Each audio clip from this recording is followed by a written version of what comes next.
So আমি মৌসুম আজ তোমাদের কাছে নিয়ে চলে এসেছি একটা ছোট্ট ব্লগ নিয়ে। আজ পড়তে যাচ্ছিলাম, যাওয়ার সময় ভাবলাম যে একটা ব্লগ করা যাক, তাই তোমাদের কাছে এসে গেছি একটা নতুন ব্লগ নিয়ে। দেখতে থাকো আর লাইক। আমার বন্ধু আমার তলে দাঁড়িয়েছিল, তারপর হচ্ছে যে একসঙ্গে দেখা করে দুজনে একসঙ্গে হেঁটে হেঁটে আসছিলাম।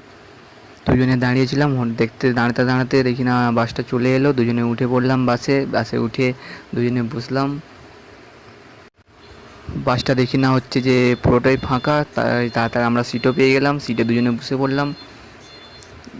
বাসটায় বসে দেখলাম হালকা হালকা করে বাতাস লাগছিল, তাই আমরা চৌরাস্তা পৌঁছে গিয়েছিলাম। তারপর চৌরাস্তা পৌঁছে আমরা বাস থেকে নেমে পড়েছিলাম। নেমে হচ্ছে যে আবার একটুক্ষণ দুজনে মিলে হাঁটছিলাম।